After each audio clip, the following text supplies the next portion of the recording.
Hello everybody, welcome to this video. It's another in the Student Exemplar series. Very happy to feature this video today because it is a comparison of Tissue with another poem, and Tissue seems to be the poem that everybody is struggling with. So I thought we would have a look at this example from a student who sent it to me. Now, if you want your work featured in a video, email it to me, info@mrbruff.com, and if I feature your work in one of these videos, then I will send you my guide to English language and my guide to English literature. So the question here was, compare how the fragility of human existence is presented in Tissue and one other poem. The fragility of the human condition is conveyed through the extended metaphor of how life is deemed and viewed as a temporary feature like tissue. A sense of instability is established in Tissue, layer on layer, suggesting that Darker is desperately attempting to mirror the work of an architect by building layers of words, insinuating Darker is searching desperately for an element of stability within her life. Architect's work is substantial and permanent, contrary to how Darker perceives life. Furthermore, Darker relates the luminous script over a number of lines to a physical structure, something far stronger than Tissue, which is seen and never meant to last. Perhaps the juxtaposition of the two contrasting ideas is done to illustrate the correct denial Darker is enduring.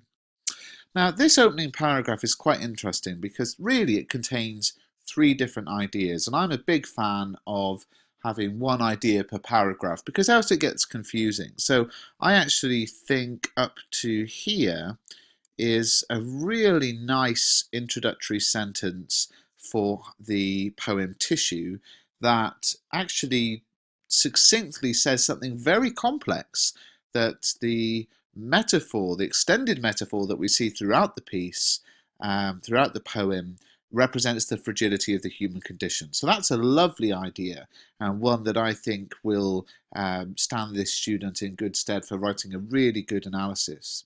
But then there's a whole exploration of the linking of Tissue and Darker to the sort of work of an architect, which pretty much comes up to about here.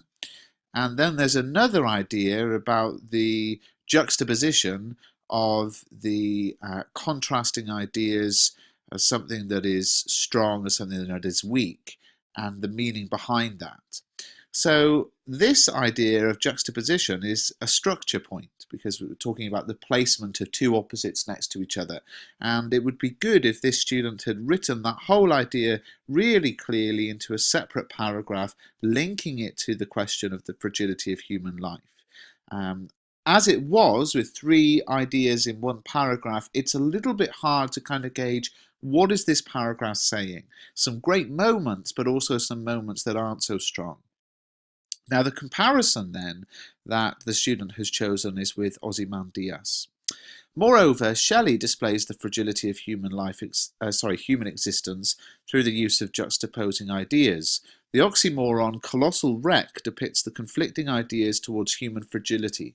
Something colossal is deemed to be authoritative and prevailing, yet it's directly contrasted with wreck, emphasizing how something so powerful and assertive will eventually encounter its demise. Perhaps colossal wreck is a direct metaphor for human existence, as it's conveyed to be fickle and tenuous. Furthermore, the hand that mocked implies ridicule. Perhaps the sculptor intended to mock Ozymandias at the notion of immortalizing himself, displaying how vastly widespread the views on the fragility of human existence are. Now, you can tell that this student has a more comfortable grasp of Ozymandias, and this is a really nice bit of language analysis on the oxymoron, but also similar, because the juxtaposition of two things is explored. In this paragraph, there is a second point made, but this second point really just backs up the first point, so I think that's fine in one paragraph, and I like this paragraph. I think it's a great paragraph on a poem that I think a lot of people will choose to write about because it really is a nice poem, Ozymandias. Darker represents the fragility and unpredictability of the human existence through the irregular structure of the poem. Now, what I love here, and it's something I often recommend, is use the wording of the question. Not only does it make the examiner very aware that, look, I'm answering the question here, but it also helps you as a student to stay focused because it is very easy to drift off topic. So use the wording of the question to make sure you're staying focused. The unrhymed, irregular quatrains used by Darker suggest the irregularity of life. Might fly our lives like paper kites implies that paper is at the mercy of great force like the weather. The simile is implemented to suggest that our lives are seldom in control and that we live a fickle and indecisive existence that was a structure never meant to last. Furthermore, the final line stands alone, a reference to each reader's own identity, distinguishing out this line lays emphasis on the connection between paper and skin, depicting the insignificance of human life. So here's another paragraph about tissue where there are really three different things going on.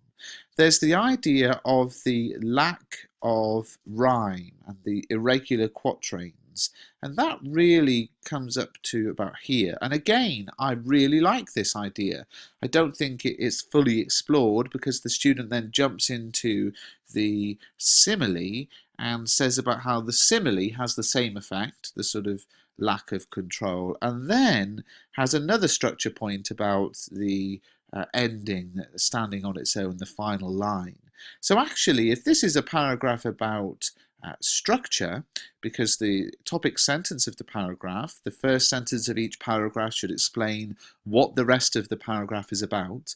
If this is a paragraph about structure, as the topic sentence suggested, then the first idea about the unrhymed, irregular quatrains and the final idea about the final line standing alone makes sense. But the idea in the middle about the simile is really just a language point, and I actually think I would have taken this out and just expanded a bit on the structure point.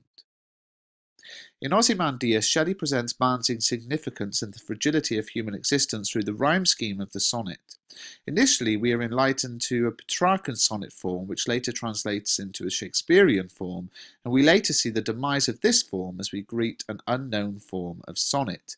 And this could be a metaphorical representation of human existence. Old power always gives way to new power, insinuating that human existence is detrimentally fragile. I'm just going to pause here. What I love is the idea here starts to be explained, and I'm thinking, oh, the student's drifting off the topic of the question. They're writing about power. But then look, in this bit, the student brings it back to the topic of the question. Perhaps Shelley has shown the demise of old existence to display the unwillingness towards intransience. Nothing is deemed to be immortal. Now, this is a very sophisticated idea. It's one I explore in my video analysis of Ozymandias, so do check out the video to see what that's all about. But I would have liked to see some evidence. So it starts with the Petrarchan sonnet form in that the poem contains a sestet, and then it moves to a Shakespearean sonnet form with the rhyme scheme, whatever it is, to sort of exemplify this point. So overall, there's a lot of strength in the answer. It's a very tricky poem, Tissue, and I do like the way the student almost balanced that by choosing a poem that's quite easy to write about in Ozymandias. Some ways to be better, but I hope you found this video useful. If you haven't subscribed to the channel and you're 8.5 minutes in, please do subscribe to the channel. I really, really appreciate the subscriptions.